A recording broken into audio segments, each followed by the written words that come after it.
Diskusi semakin menarik, tapi kita akan lihat bagaimanakah tantangan industri kesehatan ke depannya. Saya masih berbincang bersama dengan Direktur Utama PT Medika Loka Hermina, Bapak Asmoro.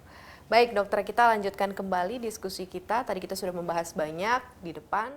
Tadi dokter bilang akan berapa goalsnya nih dok, rumah sakit dok? Goalsnya akan penambahan berapa rumah sakit di 2030 nanti? 70. 70 itu berarti ada berapa lagi nih dok? Dari yang sekarang kan sudah 51. Jadi kira-kira 1 tahun 3-4 rumah sakit. 3-4 rumah sakit itu yang akan dituju daerah-daerah tier 1, tier 2, atau tingkat apa yang akan kemudian digarap fasilitas kesehatannya oleh Hermina? Ya, kita selalu mulai dari kelas C ya. Kelas C itu 100 tempat tidur, rata-rata segitu. Ya. Tapi tiap rumah sakit ini nanti berkembang sendiri. Jadi ada rumah sakit Hermina sekarang yang sudah 300, 400 tempat tidur. Ya. Itu semua dimulai dari dulunya 50 tempat tidur. Atau 100 tempat tidur sekarang. Kita tambah gedung, kita tambah tingkatannya gedung. Tadinya 3 tingkat, sekarang jadi 6 tingkat. Beli tanah sekitarnya. Jadi kita tidak hanya menambah jumlah rumah sakit, tetapi juga menambah kapasitas setiap rumah sakit tempat tidurnya itu. Jadi untuk dapat 1.500 tempat tidur di tahun 2030, selain kita mengembangkan rumah sakit sejumlah berapa itu 19 rumah sakit, ya, tapi juga mengembangkan rumah sakit lama. Oke. Jadi bukan hanya yang baru, tapi yang lama juga terus dikembangkan, di-maintain apa yang bisa ditambah gitu ya dokter. Tapi karena kita menganut visi tumbuh. Jadi kita mulai dari rumah sakit kecil, 100 tempat tidur. Ada yang 50 kadang-kadang. Ya. Nah, setelah running, silakan kamu membangun sendiri. Jadi satu cabang atau satu rumah sakit bisa menghidupi besar begitu ya dengan sendirinya. Membesarkan diri sendiri. Membesarkan dirinya sendiri. Wow. Ini satu pertanyaan lagi dok terkait mengenai bagaimana peran pemerintah juga untuk mensupport fasilitas atau industri kesehatan secara lebih luas. Apalagi kan sekarang pemerintah punya program cek kesehatan gratis gitu ya. Ini sebagai salah satu maintaining juga untuk punya generasi ke depan yang baik, yang sehat. Seperti apa nih dok pandangannya? Apakah dengan adanya program ini bisa mendeteksi lebih dini gitu ya masyarakat-masyarakat yang mungkin ada tendensi punya sakit-sakit tertentu, kemudian juga bisa lebih mengarahkan masyarakat untuk hidup lebih sehat gitu. Nah seperti apa nih dok? Karena kan kalau dilihat, kalau sekarang tuh daripada sakit sebenarnya mendingan jaga kesehatan gitu ya dok ya. Nah ini seperti apa dok ya, dengan betul. program Itu prinsip Kemenkes itu betul. Preventive medicine. Edukasi, promotif, preventif. Dimulai dengan pola hidup sehat. Ya. Makan, bergizi, olahraga, ya, pola hidup sehat lah. Ya. Kemudian ya vaksinasi, ya, medical check up. Nah, tapi jangan sampai di situ. Setelah medical check up, terus dikontrol apa yang kurang. Kalau kolesterolnya tinggi atau tekanan darahnya tinggi, ya itu harus berobat. Dan ini sekarang banyak di cabang-cabang Hermina yang menawarkan untuk mendapat pelayanan medical check up. Ya, banyak gitu sekarang. Nah, ini kita tangkap itu. Tetapi kelanjutan dari medical check up itu yang kita harus dorong juga. Jangan sampai hanya berhenti di medical check up.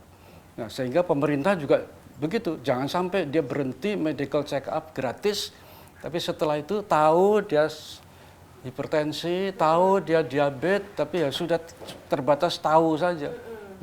Harus disusul dengan pengobatan. Terus gimana nih ya, udah tahu hipertensi harus gimana gitu ya? Harus bagaimana itu. Itu yang paling penting, kelanjutannya berarti ya. Kelanjutannya, biaya lagi itu. Betul. Sebetulnya. Butuh regulasi khusus nggak dari pemerintah dok? Atau regulasi-regulasi yang mungkin dokter rasa ini regulasi yang sangat dibutuhkan untuk perkembangan industri kesehatan di Indonesia. Apa nih dok? Kalau dokter boleh kasih masukan untuk pemerintah. Iya, masalah BPJS.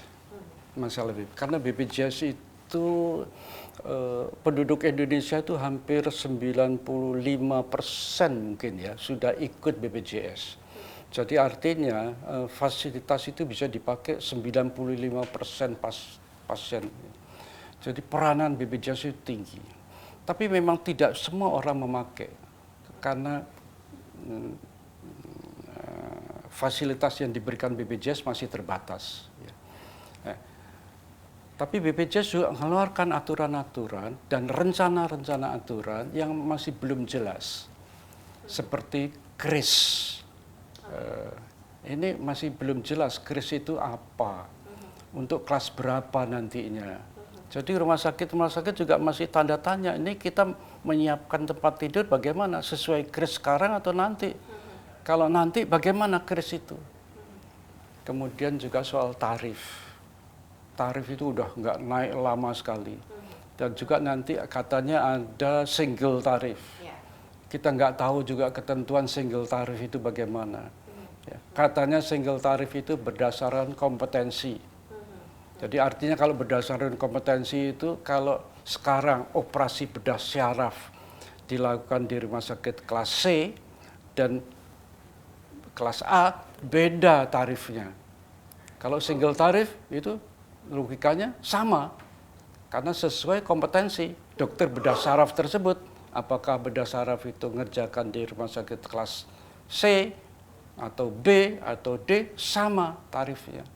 Nah ini juga belum ada ketentuan. Jadi buat kita itu, buat perencanaan ke depan, ya, ini juga masih tergantung dari ketentuan-ketentuan yang harus segera dikeluarkan oleh Kemenkes itu. Ya. Karena memang anggaran yang disuplai melalui BPJS itu masih tinggi.